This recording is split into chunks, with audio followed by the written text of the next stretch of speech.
Hi there, everybody. Welcome to another Teach Kelvin Your Thing session. In this session, we're going to be learning Nodejstream, and our teacher for this session is Luciano. Hello, Luciano. Hey, hello, Kelvin. Thank you for having me today. Awesome. It's always a pleasure to have you yet again on this session. So, for those who don't know you yet, could you do a quick intro about yourself, please? Sure. So my name is Luciano Mammino, and I am kind of a mix between a full stack web developer and a cloud architect, just because I feel like I'm transitioning from former role of full stack developer to a role that is more and more cloud architectures. Mm-hmm. I am very passionate about Node.js. I am one of the co-author of this book that I'm going to show you here, Oh, Node.js Design Patterns, which is something I'm really proud about. And it's basically a book that tries to cover all the topics that you need to explore when you are trying to transition from somebody that knows a little bit of JavaScript to somebody that wants to effectively use Node.js in production. So you can learn all the tricks and the patterns and understand a little bit better the internals of Node.js. awesome. I know that book because I do have a copy and I'm in love with it. The simplicity and clarity in Node.js on that book is just amazing. So I do recommend anybody Thank to you. go get it. If you are doing JavaScript, Node.js on the web, even CLI architecture, definitely go get it. I'm definitely going to link to that in the description. So that aside, Luciano, what are we learning today, please?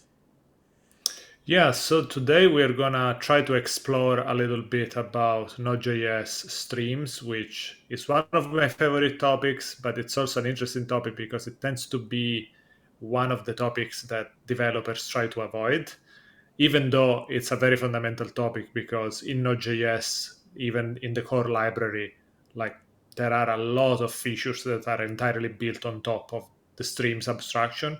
So if you get to know streams, first of all, you're going to understand the core library much, much better, but also streams allows you to do much more memory efficient data processing.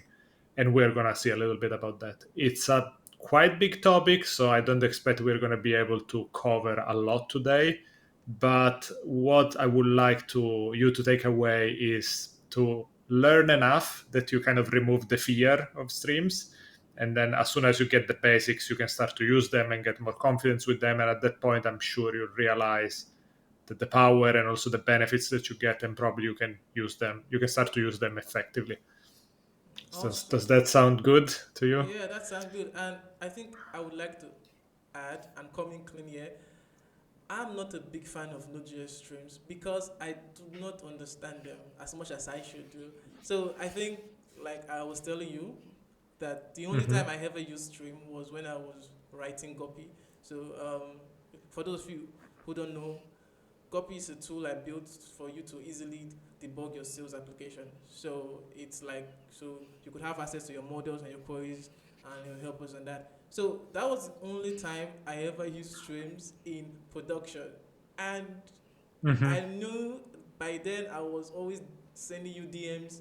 I'm lost. Can you help me on this?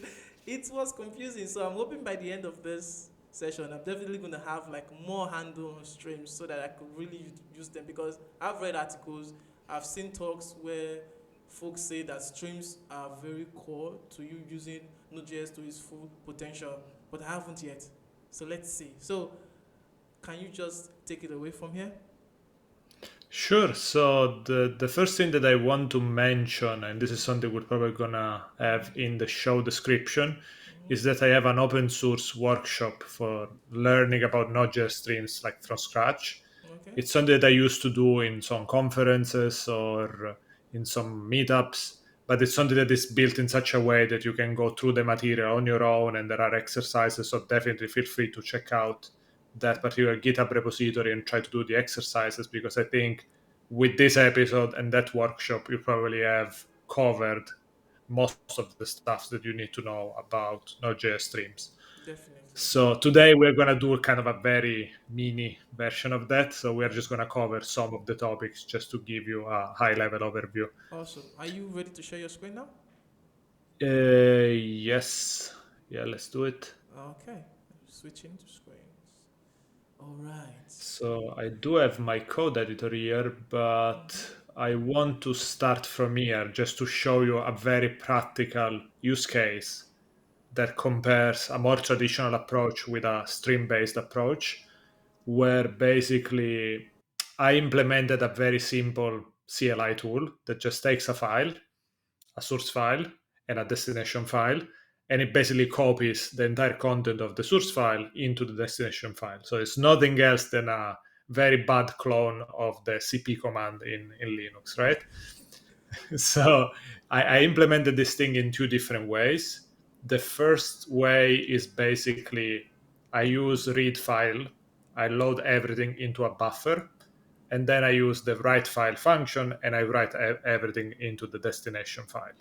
So it's a very kind of buffer oriented approach. Load all the data in memory first, write all the data into disk. And then there is a second approach that instead uses the streaming approach, which I'm not going to give you too many details now. Hopefully, we will understand how that works by the end of this session. So what I want to show you here is that basically I am using this utility to copy a file that contains 600 megabytes of random data. Doesn't really matter the content. It's just to show you what happens if you try to copy a big enough file. And what I did in this script, I slightly modified a little bit. And you can find here the code if you're curious. This is part of the workshop material I mentioned. Okay. What I did is basically every few milliseconds, this code, while it's doing the copy of the file, it prints how much memory has been allocated by Node.js to manage like everything you are doing in that script. So when we use the buffer-based version, you can see here an example output. You probably see slightly different numbers because garbage collector and so on, but they should be close enough to the ones you'll get. But you can see that at the beginning of the script, we immediately allocate something like 40 megabytes, and then it keeps growing, and eventually gets up to 600 megabytes. Okay. And it will continue with 600 megabytes until the end of the script. What's happening here is basically that we start to read our source file, we copy all the bytes in a buffer in memory, so that's why the memory is growing. And at some point, when we reach the point that we have 600 megabytes, we copied the entire file in memory, and then we start to copy it down into disk. So copying into disk doesn't really require us to allocate more memory, so we'll keep constantly 600 megabytes until the very end of the execution. Now, this is fine, and this most of the time works. But if you try to do the same thing with a file that is bigger, I say big enough, generally that means 2 gigabytes. It might vary a little bit depending on system configuration and Node.js versions. But let's say 2 gigabytes is probably true for most systems. Node.js is just going to fail. It's going to tell you, sorry, too much memory, I'm not going to handle that. So that's the first problem that we will face with this kind of implementation. Okay. So if we compare this implementation with the stream version, which I have here, we can see that the memory that gets printed is much different because the value are always within bound of the maximum we can see is 20 megabytes, but it's never bigger than 20 megabytes. Hopefully we will understand how that works by the end of this session. But the takeaway is that you can see that a streaming solution is, at least memory-wise, much more efficient than a buffer solution. Other than that, the streaming one can handle arbitrary amounts of data. You can even try to copy terabytes. And because you are never allocating more than 20 megabytes, it's just going to copy in chunks that are small enough. It will be able to handle as much data as you want. It's just going to take longer, of course, because it's copying more data. So it's going to take longer to do that. But it will handle arbitrary amounts of data. And if we want to compare time, this execution, the buffer one, took 2 seconds, something like that. Well, 4 seconds in total. And here it took 1 second. So the stream one was also much faster. This is also not necessarily representative. In some cases, the streaming can be slightly slower, But the main advantage you get is that it's much more memory efficient and allows you to deal with arbitrary amounts of data. Got you. Does all of that make sense? Do you have any questions? It does make sense so far. Yeah, so far good. Okay. So that gives us an idea of when streams are useful, I suppose. And copying a file is just one of the examples. Yeah. If you want other examples, for instance, when you do HTTP using the native Node.js libraries, all the data transfer is done through streams. So, for instance, when you send a request, you could have a big payload. Maybe you are uploading a file. That payload, you can read it from the server side using Node.js streams. Similarly, when you are a server and you are sending a response to a client, that response, for instance, I don't know, somebody's downloading a video maybe from that server. So you have a big content that you want to transfer to the client. The server can send that information to the client as a stream. And all of that stuff is already built in with streams in Node.js Core. Similarly, if you do cryptography, you might want to encrypt or decrypt large amounts of data. So naturally, Node.js implemented all of that with streams. Similar again, if you do compression or decompression, Node.js supports out of the box gzip, but also Brotli and deflate and other types of compression algorithms. And you have streaming abstraction for all of these things. And of course, we already mentioned in this example file system. So if you want to read and write files, those are also streams. And even something that is not as well known as I wished, standard input and standard output, and even standard error, those are also streams. So you could, Yes. if you're building a CLI application, for instance, you could receive all the information that maybe is coming from I don't know, when you do like a Linux pipe operation. So you are concatenating multiple commands, and if eventually you have an Node.js script, you can take all the output from the previous step in the pipeline as an input, and that will be your standard input stream. So you can ingest even gigabytes of data that way into a CLI application. Nice. And similarly, you can write to the standard output, and that allows you to create composable CLI applications with Node.js that kind of respond to the Linux, to the Unix principles of small composable units of software. Okay, so what can we do next? I have a couple of ideas, but I'll let you tell me what you prefer. We could have a quick chat first about the different types of streams that exist, or we can do this a little bit more practically and just try to write some code and then we'll take it from there. Okay. I do like the idea of going through the different types of streams in Node.js. So let's start from there, that point.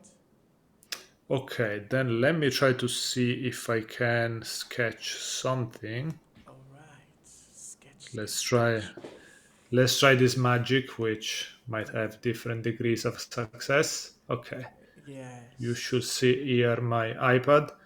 So there are different types of streams in Node.js, but I think the most common ones are three types. So there are readable streams, writable streams, and transform streams. Okay. And the simplest way to describe them is basically thinking about readable is just an abstraction for input, if you want. So it's like I want to consume some information from somewhere.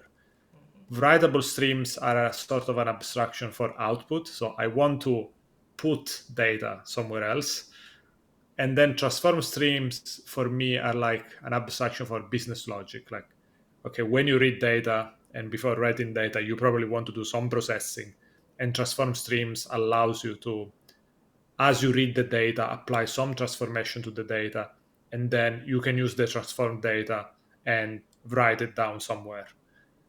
The cool thing that I don't know if we will have time to get into is that you can create pipelines where you start from a readable stream and you go to a writable stream, and in the middle you can have as many transformation streams as you want.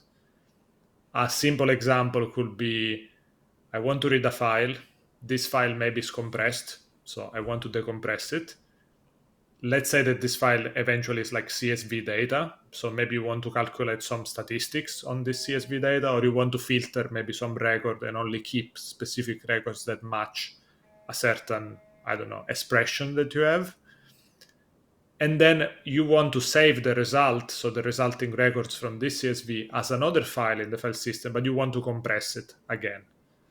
So you could do a pipeline that goes like read the file. So I'm going to say read.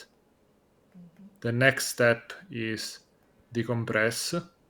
The next step is filter. The next step is compress again. And then you write the file again into the disk. And this is literally a pipeline that we can create with streams. And this is going to be a readable stream here. This is going to be a writable stream. And everything else in between is transform streams. And the nice thing here is that basically, because you have an abstract interface of how readable, transforming, writable stream work, the whole pipeline is a little bit abstract as well. Like maybe the first time you implement this, you read and write from the file system. So you read files and you write files, but nothing is stopping you eventually to say, okay, now I want to write maybe to an HTTP endpoint. Maybe I want to send this data, I don't know, to S3, or maybe I want to send it to an Elasticsearch instance. You just need to swap the last part of this pipeline. And the interface will be the same. You just change the business logic inside your stream. So this is another cool thing that you get when you master stream, when you build data processing pipelines. You have this very nice interface where, because the interface is very clear, you can easily swap components and you don't have to dramatically change the entire implementation. Most likely you only need to change the inner workings of the specific stream. Okay, does that help, or is there any question that we should discuss? No, I think I get it. So readable is like getting an input, right? Mm-hmm. Then if you're gonna do anything in between them, you're definitely gonna be reaching out for a transform stream or an implementation of a transform Mm-hmm. stream. Then you would write it to maybe like to disk or whatever. You reach out for a writable stream. Makes sense. Mm-hmm. Exactly, yeah. Yeah. Okay, so let's try to write some code and then we'll see what happens from there, right? Okay. Okay, so Let's do let's it. see. What can we do first? My original idea is that we can do very simply enough that copy file utility is probably not the most useful example, but it's probably easy enough to start to get confidence with, at least with readable and writable streams Yeah. and file system, which are probably the three most common things that you'll need to do. Yeah, let's do that. Okay, so let's call this file, oh, if I can create a new file, cp.js, right? Okay, cp.js. So what we want to do is, if you wanted to read a file in Node.js without knowing anything about streams, what would you do? You probably do Just, something like yeah, this: from FS. import Yeah.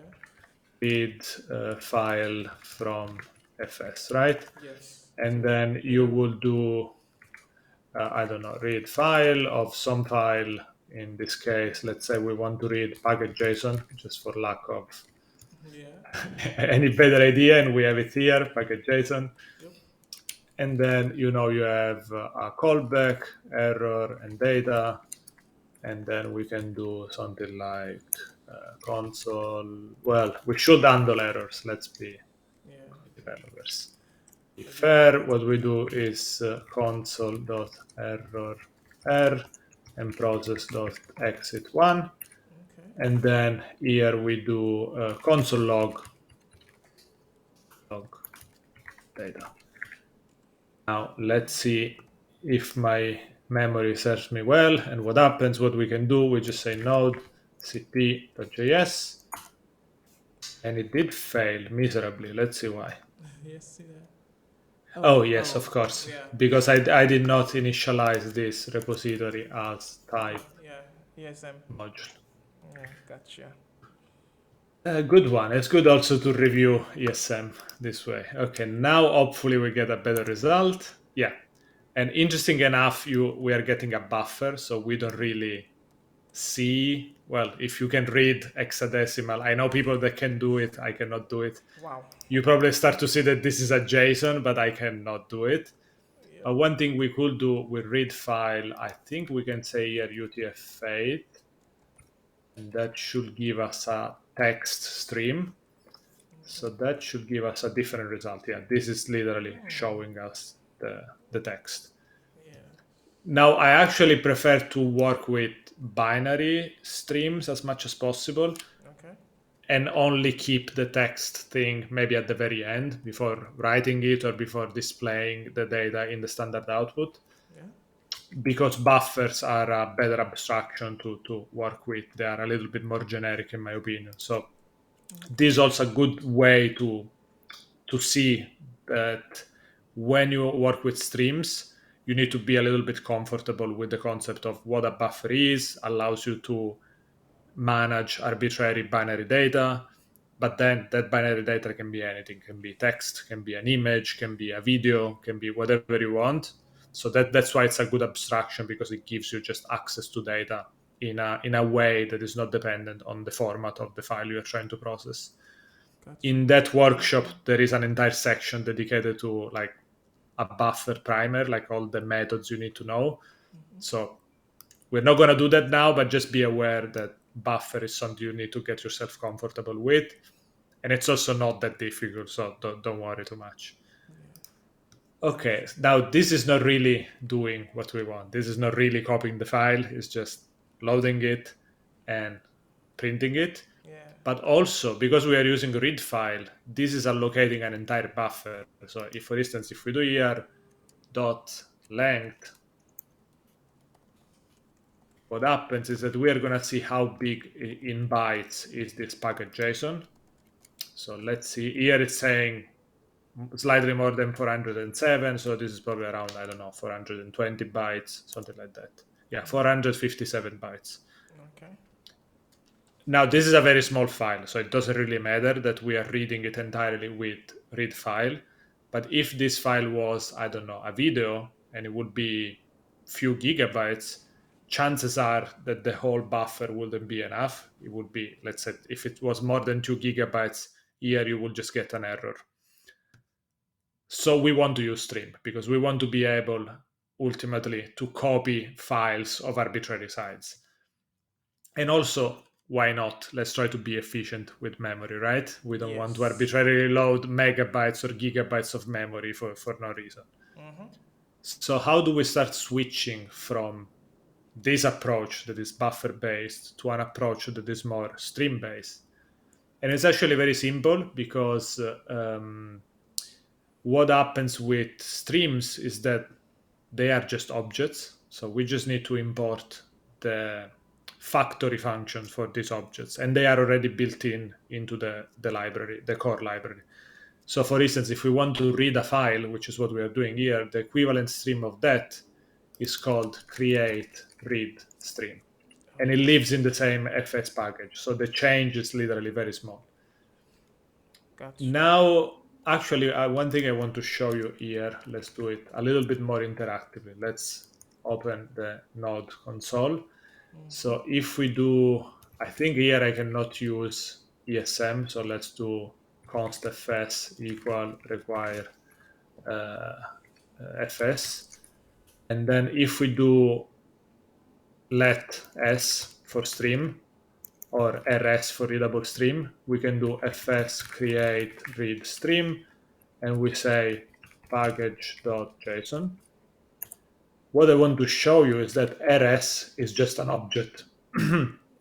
So this is one of the main ideas of streams. Like, in themselves, they are not doing anything until you start to decide, okay, I'm gonna want to consume data. I'm gonna want to read or transform or write data through the stream. So right now we are just saying create the object, and this object is kind of lazy, only knows that the file exists and knows how to read it. Then we need to do something to start reading that file.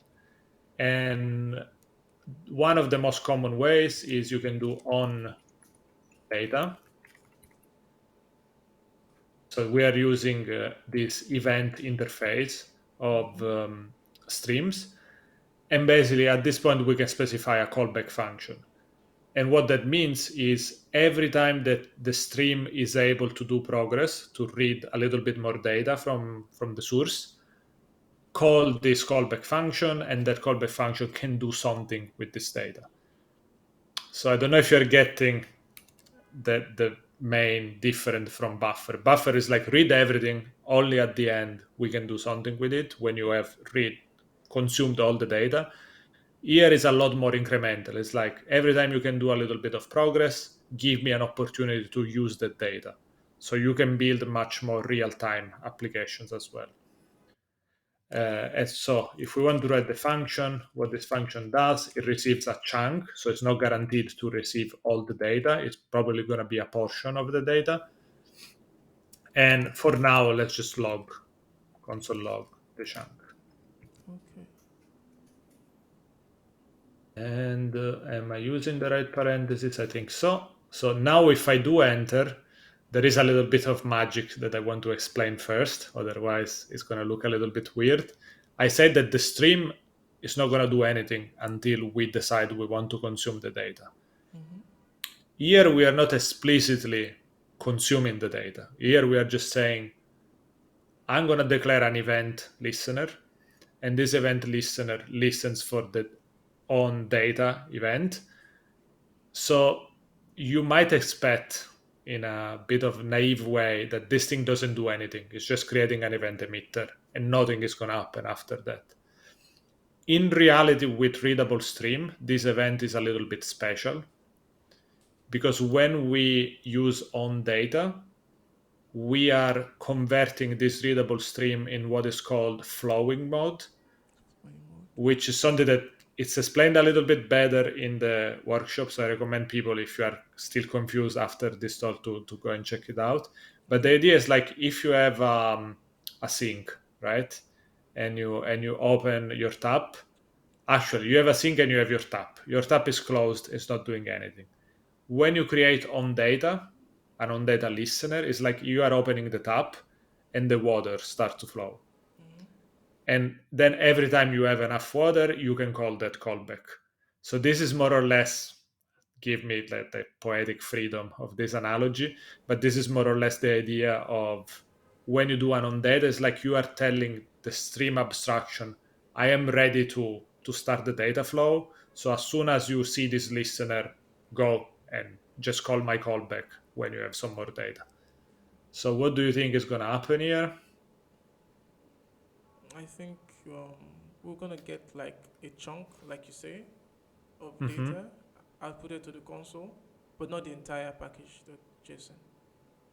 Is that right? Mm-hmm. Okay, let's see. I'm actually not entirely sure, and we'll see Okay. why in a second. Okay, Um. we only got one buffer. Okay. Now, the reason why it's only one is because this file is relatively small. It's like we saw before that it was like 400 something kilobytes. Mm-hmm. Actually, it was 400 bytes, so even smaller than kilobytes. And basically, the problem with that is that what streams do with the file system is they try to read an arbitrary amount of data for every chunk. I think by default that is something around 4 kilobytes per chunk. It's something that you also can configure. When you create the streams, you can pass additional configuration properties if you want to have more control on how the data is being consumed. Okay. So here is literally giving us all the data in one chunk because all the data was less than that amount that is going to I try to see. read in steps. Got it. Now I have prepared a different file, so we can create a new stream from this file called assets. I think it's called. Yeah, let's take this one, which is not compressed. So this one I think is going to be a little bit bigger. Okay. So this is the entire book of Moby Dick, Oh. which you can find freely available online. So that's why I picked it, and it's relatively big for a text file. Mm-hmm. So again, I already use rs, so let's call it rs2. Again, this is not doing anything so far, because right now we just say I'm going to create the abstraction, and the abstraction is there to read the file. So it's like we are creating the sink, we are putting the tap, we are connecting the file, so the stream of water, let's say, into the tap, but we haven't opened the tap yet. Now, when we do this, when we do the on data thing, so we do rs2 dot, if I can type, on data, and then we call console log. I don't have to specify chunk because I wanted to show it before, because I wanted to explain what a chunk is, but here we are just saying use the console log as a callback function. Interesting. We don't need let, of course. Yeah. So here we are just saying every time you see this event, use the console log function as a callback. So whatever is the input of that function, send it to console log. Oh. So how many buffers do you think we're going to see now? I think quite a few, because if the arbitrary size for each chunk should be like 407 bytes, and that's a really big text file, 10 or more. Okay, let's see. I have no idea. It really depends on how big is that file, and we didn't even check. Yeah.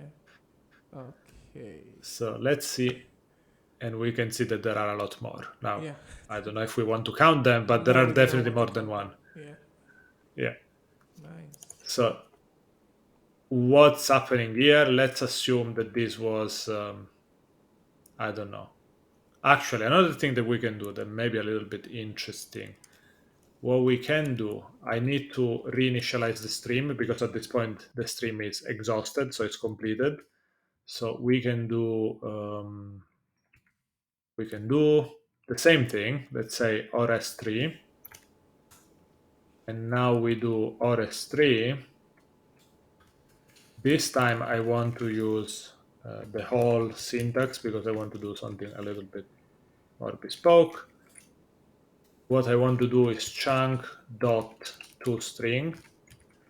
And what toString does is basically, in theory, the standard version is something like this, but allows me to say print that buffer using this particular encoding. You can also specify, for instance, X for hexadecimal. You can use other encodings. But here we know it's text, so we just want to say, take that binary and read it as a UTF-8 text.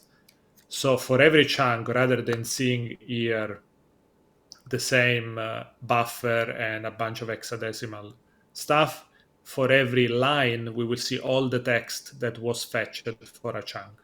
Now, this is going to be a lot of text, so let's see what happens if Visual Code explodes or not.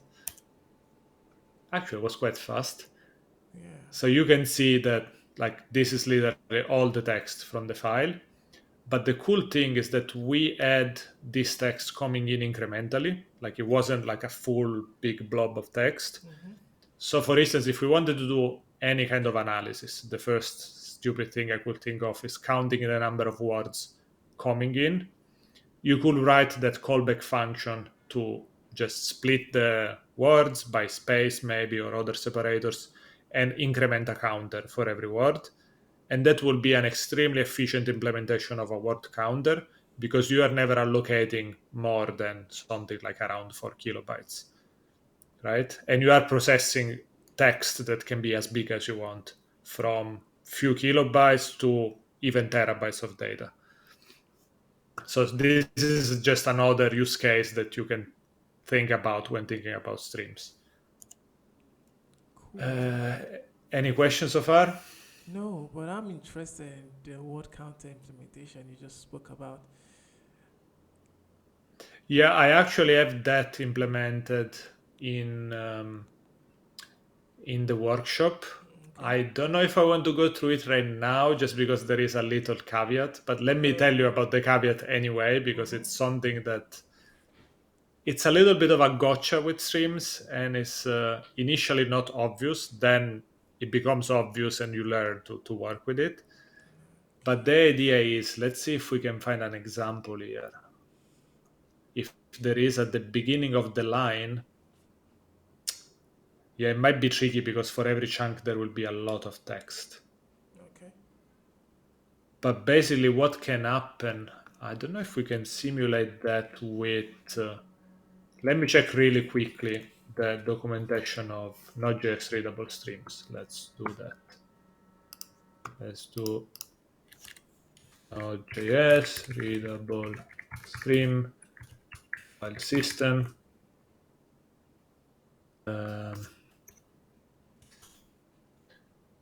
Let's see, where is the documentation?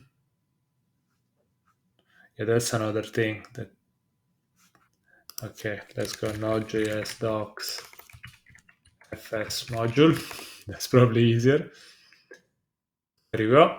And now we said we are using create read stream. You see that there is a parameter called options, right? Yes, there is. Okay, so by default it's reading 64 kilobytes. So we can change this property called iWatermark to something smaller, just to illustrate the problem that I was trying to explain. Okay. So what we can do, So what does so the by default the high watermark? It's what does that do?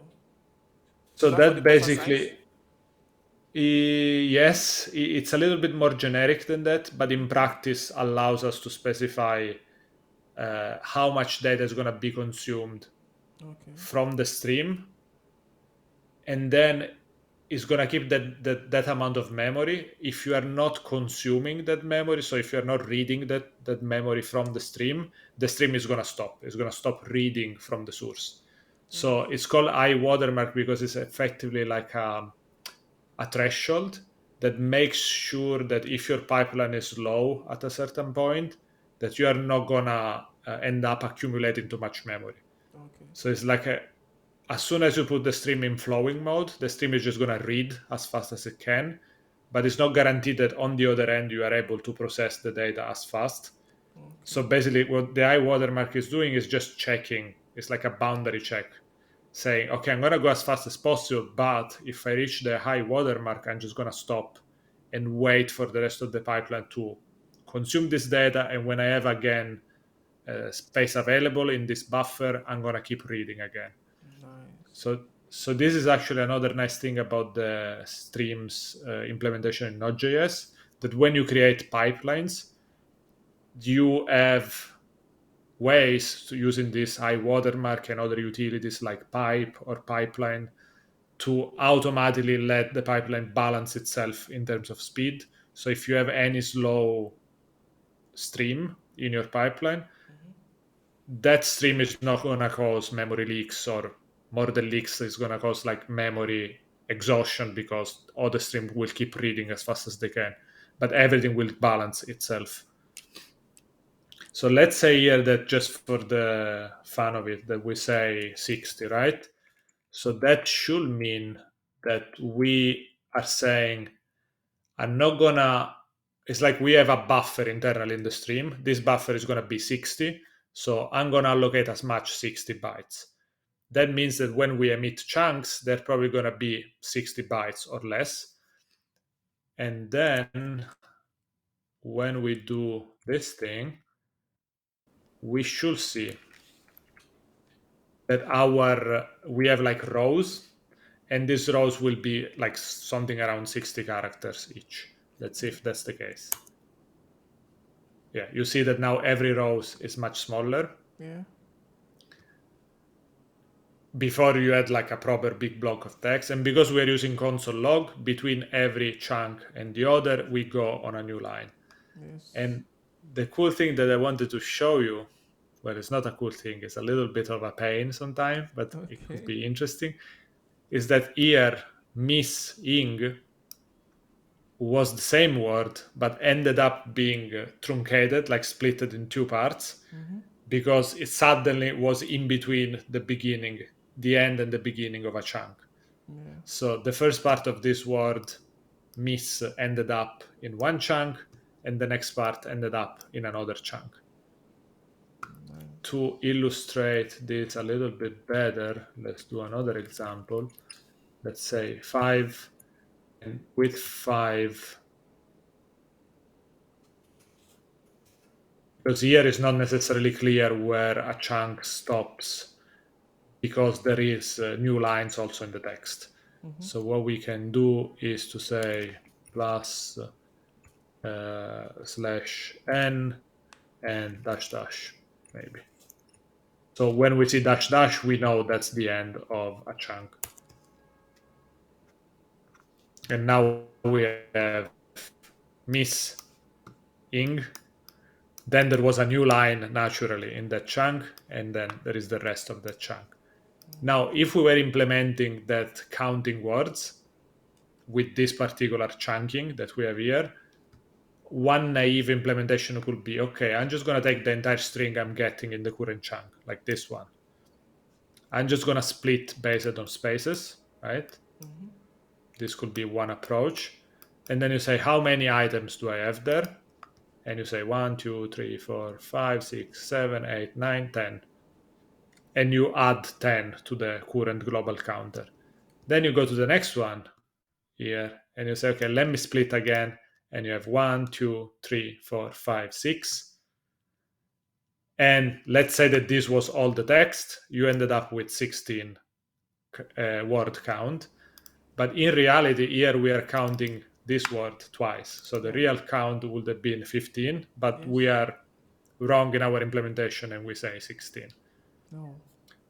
So this is kind of the problem, that when you do streaming, you are reading arbitrary amounts of data, but the data that you are currently getting in one chunk is not necessarily enough for you to do the kind of processing you want to do. And sometimes you have this kind of windowing problem where you say, okay, I need to wait for the next chunk to be able to do what I want to do. Another example could be, let me think. Okay, maybe you are processing, I don't know, a video file, right? I don't know if I will do it with Node.js, but technically we can. We're using streams. And you might want to say, every time I have a new frame of this video, I don't know, maybe I do something with this frame. I save it as a file or whatever. You will try to identify a face, whatever it is that you want to do. When you're reading the data as a stream, you don't necessarily get a chunk equal a frame, because you just get an arbitrary amount of data. So it's up to you to decide, well, not to decide, it's up to you to determine when the data is enough for you to trigger some processing and when you need to wait for the next chunk. Or sometimes you might even have the opposite problem. Maybe in one chunk you have two frames. So you will need to understand, okay, I have more than enough data. I can actually execute my processing logic twice because I actually got two items in this current chunk. Yeah. Does that make sense? Yes, it's a nice caveat that definitely I would have missed it if you did not mention it. It does Yeah. make sense. Yeah. So when you write your own custom transform streams, which by the way doesn't happen that often unless you really want to do custom processing pipelines, like most of the time what you really use are the default one, like compression, encryption, and then for reading and writing use HTTP, use file system, use standard input and output.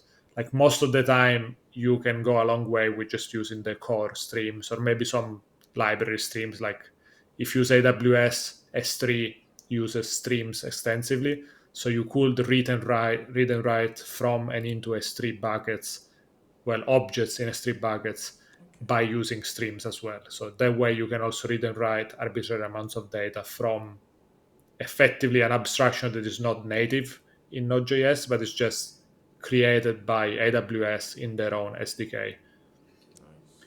So when you write your own custom streams, transform streams, sometimes you have this problem and you need to figure out whether you need to accumulate data into the transform stream because you are waiting for more data to come to make sense of the current fragment of data, or sometimes you have more than enough data so you can trigger your transformation more than once in one for one chunk coming in. And all that stuff, it's up to you to implement. And yeah, there are examples in the workshop as well. Okay, so what we really wanted to do, and let's try to get to the point. I think now we really understand how readable stream works. We understand the problems with chunking. Well, the convenience on one side, because we can process data as soon as possible, but also the problems that sometimes the data is either too much or not enough. So you need to be careful before triggering that processing. Now what we want to do is we said we wanted to create a generic copy file utility. So Yes. at this point, we know how to read. We don't know how to write, right? Let me change this code. So we need to do, let's keep this one here for reference. Let's say let source is equal to create read stream. And actually now let's actually use that assets moby.txt. And this is just creating our source stream. Then we want to copy all the data somewhere else. So we want to have a destination. How do we create a destination stream? Guess what? We have create read stream. We also have create write stream for writing files. Yeah. So now what we can do is this. For instance, let's say assets moby big copy.txt. Right? And now at this point, if we run this code here, what do you think is going to happen? Oops.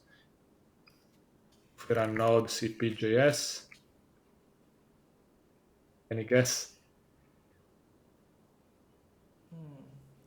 So we are reading the source, Mm-hmm. then we are creating a write stream.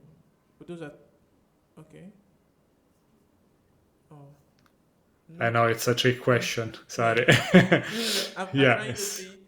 So we are not using the source we have right now. Net. Mm-hmm. So, but Correct. yes. Yeah. So we're right. I don't know what it's going to do really. Yeah, it's not gonna do anything. I mean, it's gonna create two objects, but Yes, those two I know objects that. are not gonna do anything. So if we run the script, we are not gonna see the destination file. Actually, maybe it's gonna create the destination file. That's a good thing to find out. Yeah. But it definitely, if it creates it, it's gonna be empty.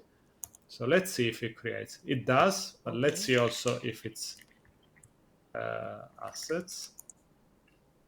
Yeah, you can see that the original file was 1.2 megabytes and the copied file is literally 0. Yes. Okay, so this is because the stream implementation here, it's lazy, but not that much lazy. It creates the file just to be ready to write, but then it's not going to write anything if we don't tell the stream what to write, right? Okay. So is that like a side effect at that time when it makes the file? You mean? So I think there is a so you could just make an empty file with the write stream, right? Yes, yeah, it's just waiting there for you to write, and we haven't done that yet. Nice. Got that. Okay, one thing that we will do is like literally, this is very explicit. We could say destination right, I don't know, hello Kelvin, right? I think that should work. See if my memory serves me well. Node CP. Something happened possibly. Now if we do ls, now there are 12 bytes. And if we go here and read this one, it's saying hello Kelvin. Nice. Of course, this is not what we want to do. It's just to illustrate that the writable stream is just an abstraction for us to write files. And we could, by the way, we could be calling dest write, I don't know, also hello Luciano, right? And what's going to happen is, actually, I'm not even sure that the file is if it's consumed in append mode. I don't think so. I think it's going to recreate the file from scratch. So we shouldn't see hello Kelvin twice. Let's see if my memory is good. But the interesting thing is that we see hello Kelvin is not repeated, but also hello Luciano is kind of stuffed together, because when you use write, it doesn't add /n automatically. It's just because in theory we could also write raw bytes. So it's literally just appending data into that position in the stream. Okay. So this is just to show very briefly how writable stream works. But here we don't want to do all these things manually, right? We want to take all the data that's here and copy it into the destination stream. So we literally, if these were two pipes, right? We wanted that the water from the first pipe would flow into the second pipe. So literally just glue them together and let the data flow between them. How do we do that? It's actually super easy because streams have this utility. You can say .pipe and say destination. And that's everything we need to know to literally glue the two streams together. Really? Now here there is another little bit of magic that you need to know. I mentioned already that the stream when it starts is lazy, a readable stream when it starts is lazy. When you do on data, it becomes eager in a way. It's like you open the tap and it's just going to let the data flow. Pipe is also another action. It's not just on data, but also when you use pipe is another action that tells the stream, open yourself and let the data flow. So this is also why we don't need to say something like source dot start, which by the way doesn't even exist. That's why the autocomplete is going crazy. But we don't have to explicitly do that just because it's implicit in either on data or .pipe. Okay, now if we do CP, hopefully we should see the same number of kilobytes in the two files. And if we open the new file, it should more or less contain, well, should contain the same data, but we're not going to check byte by byte. We're just going to check that it looks like the beginning and the end maybe is the same. Yeah. So if we do ls, you can see that it's 1.2 here and 1.2 here. So let's see. So this one starts with this, I don't know, 11 lines. Let's see if it's the same here. It looks the same. Let's go at the very end, if we can do that. There are, I'm going to spoil the end of Moby Dick. So there are 21,900 something lines. Let's see if it's the same here. It seems likely, and it matches exactly the last line. Yeah. So let's say that we are pretty confident the files are the same. I could have done an hash and compared the hash. That would have been another way, but I was lazy this way. That's fine. Okay. Okay, now another thing that I want to do is, because I have a compressed version here, let's say that we want to do a utility that rather than copying files, it decompresses files. So it goes from source file compressed to destination file decompressed. What that means is that we need to put a transform stream in between. So we have a source. We have the source now is going to be .txt.gzip. Gotcha. And we want to write down in, let's call it decompressed, just for us to distinguish it from the other one. So if we do this now, it's not going to decompress it. It's just going to take the compressed source stream and copy all the data into the destination file. So we need to do something else to decompress. How do we decompress? Guess what? We have a stream, which is going to be a transform stream that we can use from the core library. And this is called create gunzip, which means decompress gzipped files, I would say. And the library, the module is called zlib. Now we can create another stream that we can call decompress, and we can use this create gunzip, and that's everything we need to do. Okay.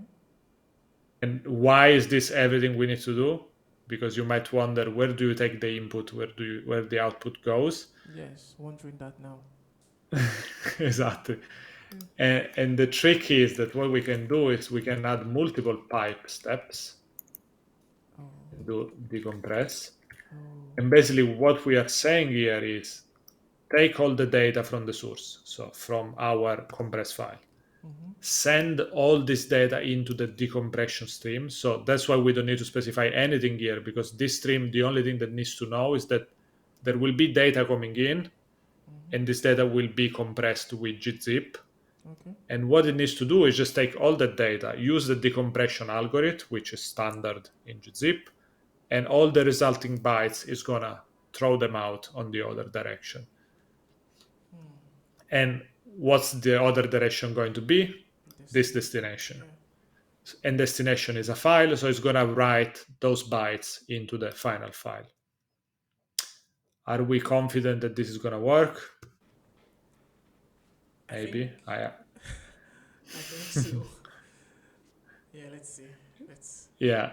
Let's Again, this is an interesting example because decompression doesn't need any parameter. Just to challenge that idea, I'm going to give you another example. If this was encrypted, if the file was encrypted rather than compressed, you cannot just decrypt a file, right? Most likely you need to pass a secret key or something like that. Yeah. So probably when you create the stream, in that case, there will be another abstraction like, I don't know, create decrypt, for instance, and probably you'll need to pass to that stream instance a parameter like, I don't know, secret key, something. Right, so every stream, let's call it factory function here, can accept different parameters depending on what's the state that stream needs to have at the beginning when you initialize it. Okay, let's see if this works.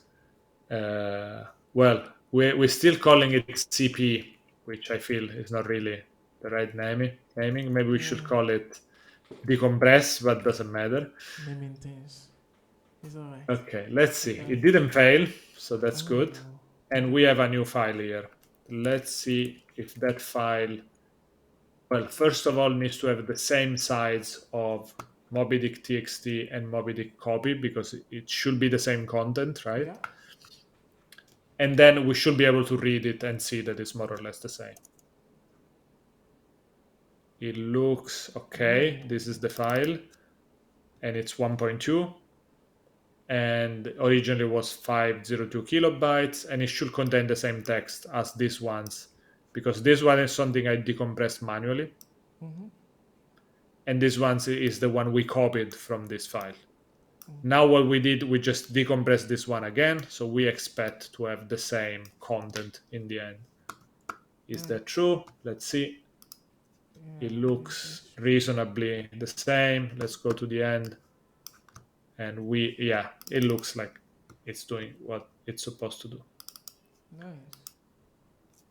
Do you have any question at this point? I don't know how. Yeah, it's fascinating, really. At this point, the way you decompressed that file without no inputs, it's just new to taking the stream from the read stream, decompress it, then pipe that also to the destination stream. That makes a whole lot of sense. So the question is, is there a way? Surely there should be a way, but how do you compress a file? Yes, actually, that's a good one. Let's do that. So there is create. Oh, by the way, let's use another fancy one. For instance, there is broadly compress and decompress. Okay.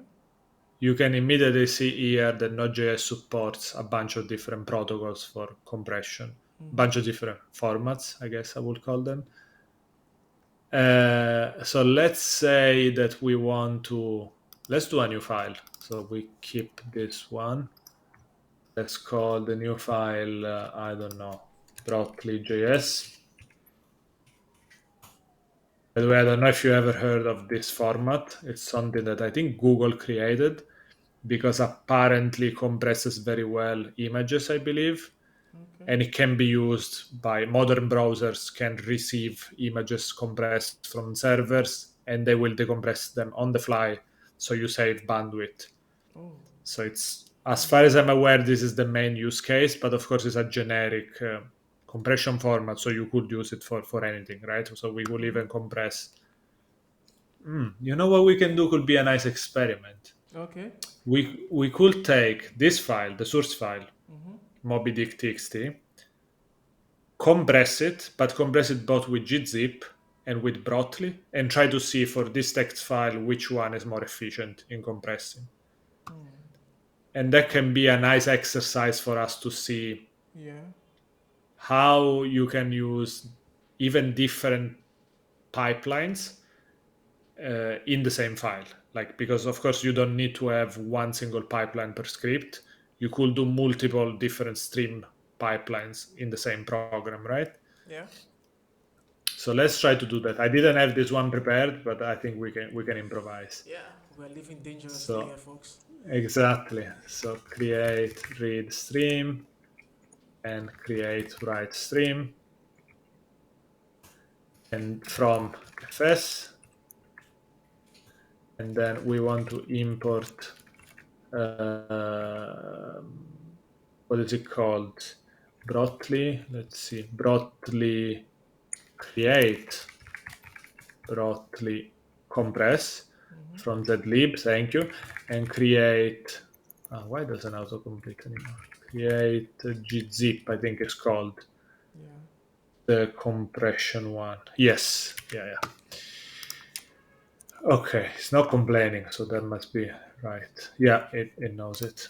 Yes, it does. Okay, so now what we need to do is to create a bunch of different streams, instances. We want to do two different pipelines. The first one goes from a file, compresses it with gzip, and writes to another file. So readable, transform, writable. The second pipeline is the same. It's going to read the same file, compress, but this time it's going to use brotli, and then it's going to write to another file. So what we can do is literally const source equal create read stream, and we need to pass assets dot moby txt, and that's the source file. Then we have test1, which is create, actually let's call it dest gzip create write stream, and we call it let's do a new folder actually, just to avoid confusion. Results, and we write into results and we say moby dick txt.gzip, and then we have a destination brotli, create brotli compress, and this is going to be results moby dick txt dot, I think it's br, the official extension. I'm not entirely sure, but doesn't really matter. And now we need to create other two streams. We need to create the transform stream for gzip and the transform stream for brotli compression. So let's call it gzip, and we say create gzip. We know that it doesn't need any parameter because compression doesn't, it's kind of standard. As well, you could customize some options, I believe, but default options will work fine for us. Okay. And then brotli create brotli compress. And now we know that at this point nothing is happening. It's probably just going to create empty files, but it's not really making the data flow or doing any transformation or writing into the files. So how do we make the data flow? What we can do is source pipe, and we create the first pipeline. The first pipeline, what it needs to do is gzip, and then from there it goes into dest gzip. And the other one goes again from source .pipe, and it goes into Brotli, so uses just a different compression, and it goes into destination Brotli. Okay, let's see if this works. Okay. Drum roll, please. So we run node, we call it Brotli. Let's rename it. I don't like it. Let's call it nv Brotli to nv test compression JS. Sorry, without nv. Yeah. And now we can say node test compression JS. It takes a while, but it did it in 2 seconds. Yeah. So results, let's see what we have. LSAL results. Do you want to bet on gzip or Brotli? Which one do you think is going to be more efficient? Broadly? Okay, let's see. Oh, we only got one, so we definitely did something wrong. Mm-hmm. So Why is that? Did I do something wrong? Yeah. Wait, this is the wrong file. This is the right file. Yeah. So I'm going from source to, so gzip definitely worked. This one didn't work.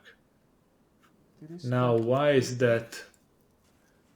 I'm not entirely sure why this is happening, but one thing that we could try is here we are reusing the same source twice.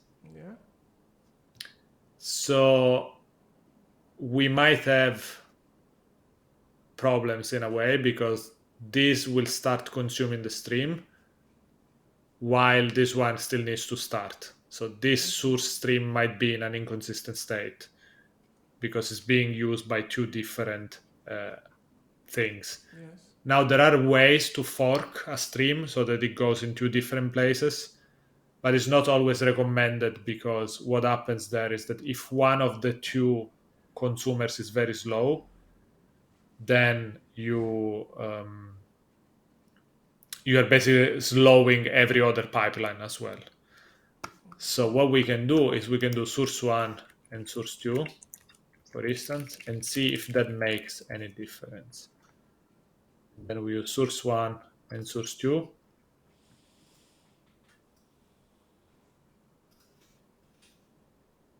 And we run this guy again. Took a little bit less, which is interesting. And we still only have 1 file. Okay, so maybe here we have another bug. Let's do a little bit of debugging. Yes. I think that demo god were with us so far, so Yeah. Why? fair enough.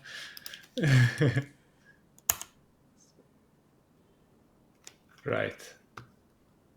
So I think there might be an issue with I think Brotli itself because it's not, unless it's not refreshing. it should. Should we check on the Brotli?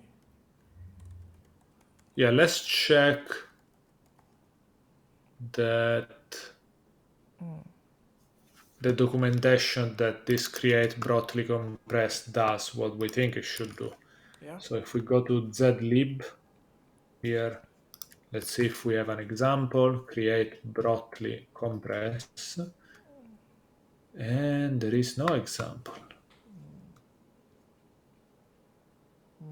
Okay, let's use then deflate, I think is another one we can use. Create deflate. We can check the Brotli one later. I just want to make sure we manage to use something different from gzip. Yeah. So let's actually do it here. Const deflate equal create deflate. And what we do here is actually let's do another destination test create deflate. No, sorry. Oh, that's the issue. That's why. Okay, yeah, the destination broadly needs to be a create write stream. Okay. Oh yes, yes. That's So like it a was typo. Yeah. compressing it was Yeah. compressing the same thing twice and sending it nowhere because there wasn't really a destination file. Yeah. Okay, that was an interesting bug. But now that we also have deflate, let's actually compare the three of them. Okay. Let's do And that. I think we don't need to use Yes. Use the single source source. Yeah. for now. It should work. That should work. Okay, so we have source, destination zip, destination broadly, destination deflate is not working. It needs to be create write stream and needs to be, I don't even know, let's just call it deflate. I don't know if there is a default extension there. And now we have this one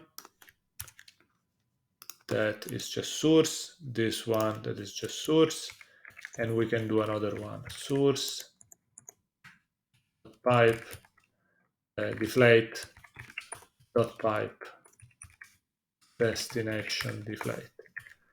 Now I also want to remove results everything, so we start clean and let's see what happens now. Okay, now we got 3 files. Yes. Okay, do you want to give a ranking? Which one is going to be first, second, and third?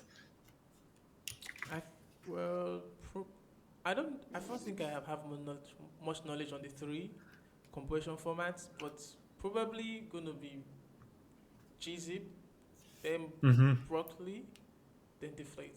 I'm not sure. I, Just I like have no idea, so your guess is as good as mine. Actually, you try to guess, I will just throw randomly. Okay, so gzip and deflate are literally the same, and I think that deflate is a subset of gzip or vice versa. So okay. So that's broccoli is not gzip. surprising. But broadly, Yeah. surprisingly, is better than both of them. Nice. Like probably 5% more, less. I think that's 502 and that's 4 kilobytes. Mm-hmm. Yeah. So it's what is it? It's significant enough. 20%. Yeah. Yeah, I think it's around 20% Okay. for text files, and it's a Oh text yes. file which is probably gonna have a lot of entropy because it's a story. So Mm. sorry, it's not gonna have a lot of entropy because it's a story. So words in the English dictionary, right? It's not gonna have a Yeah. lot of, I don't know, massively different information. Nice. That's So I don't know. I think this is probably enough for. I don't know for what I wanted to cover, but I'm happy to try to answer more questions if you want to. yeah. It's we are also at time, and it's been interesting. I don't even want us to stop, but we've got to stop somewhere. So Mm-hmm. yeah, I think so far with the streams you've shown, both the transform, the read and write, I think I'm more confident on that note, that section of streams. It's really good. Mm-hmm. Yeah. So, um, okay, a reward question. So, in your day-to-day use of Node writing applications, when do you normally reach for streams? Yeah, I suppose in general, every time that I need to do input and output, I'd be thinking like if I can use stream, I think I have a little bit more peace of mind that I'm not Okay. gonna have edge cases where maybe suddenly I have very large data to manage and I didn't account for that, and that might literally explode my server or whatever application I'm working on.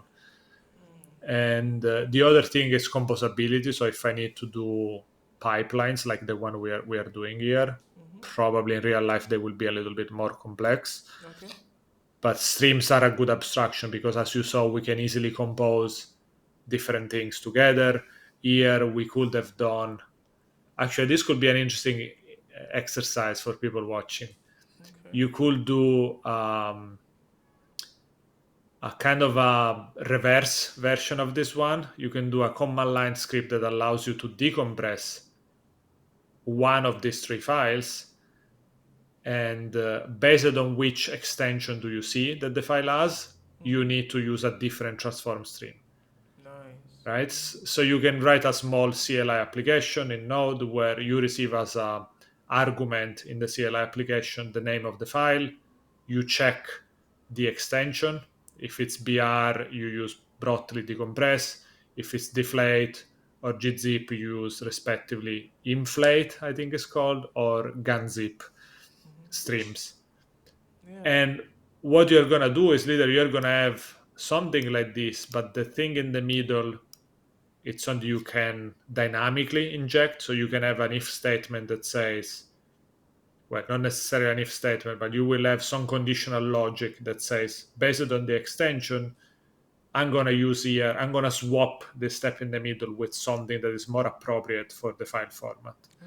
And this is, I think, just a good demonstration on how composable this is, because if you had a much bigger pipeline, you probably just need to swap one of the steps in this pipeline to deal with different file formats. Similarly, maybe if you were processing images, you could say, okay, I can do a CLI application that takes a source image in any format and converts it somehow, maybe, I don't know, in black and white, and then save it into another format. Like if you had generic streams for reading all sorts of types of images and generic stream for writing all sorts of formats of images, like you could literally deal with all different types of images and have a generic conversion algorithm this way. Nice. I think I should try that myself. Sounds interesting. I'm definitely gonna try to do that. Okay. So as we wrap up, do you have like so what next? Resources Mhm. or talks? Yeah. So Okay, yeah. yeah. What next?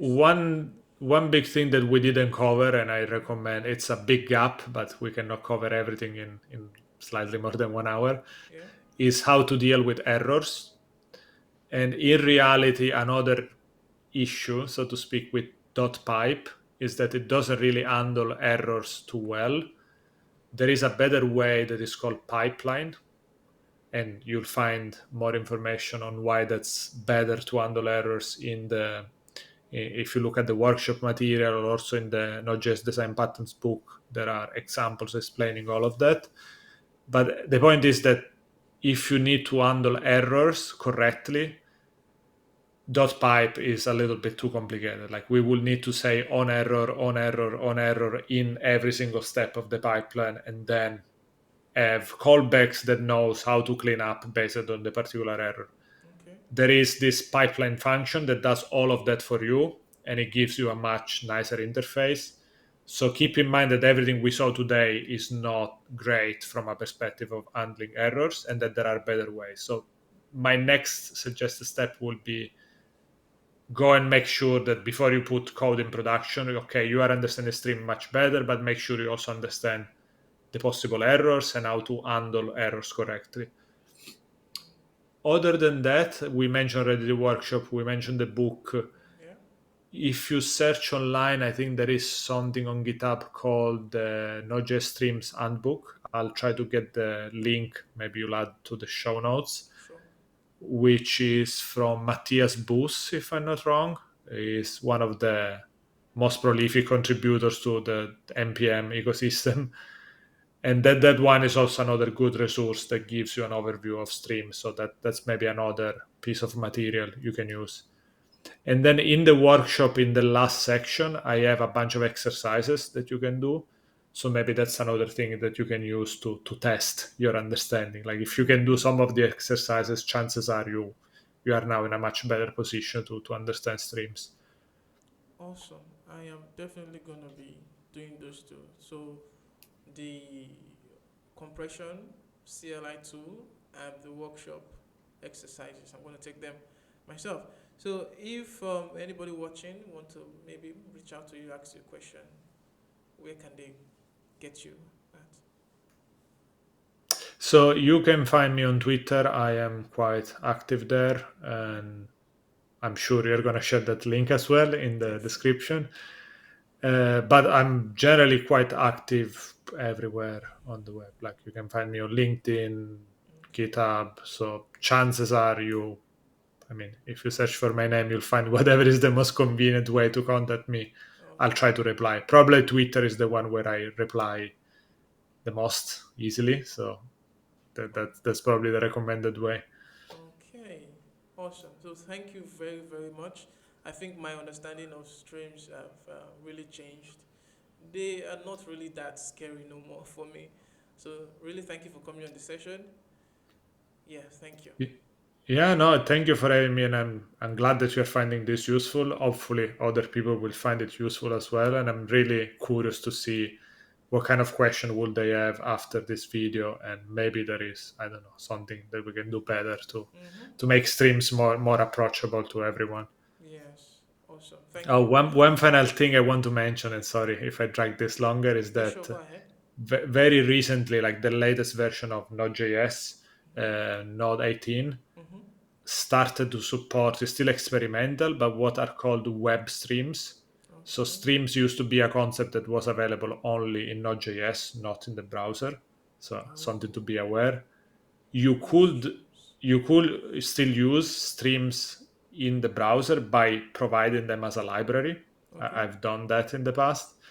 It's a little bit clunky. You need to do it with like Webpack or something like that to Mm. have a bundle, but I mean, it's doable if you really want to do it. But recently, browsers have implemented their own version of streams, which is very similar to what we just described today, but it's a different specification. So the functions and some of the objects might be slightly different from the ones we saw. But Node.js started this work in terms of creating like a layer of compatibility. So you could convert Node.js streams into web streams and vice versa, and even connect them together. So this is an amazing thing that I'm sure is going to be interesting because it's going to uniform the usage of streams from the browser to the server. And what I'm thinking, for instance, is if you use WebSocket Mm-hmm. for communication, you could build pipelines that go from the browser to the server and vice versa from the server to the browser and use streams all along the way. Awesome. That sounds interesting. Web streams. I'm definitely gonna check that out. So thank you for that knowledge. Yeah. Thank Okay, you. thanks again for having me.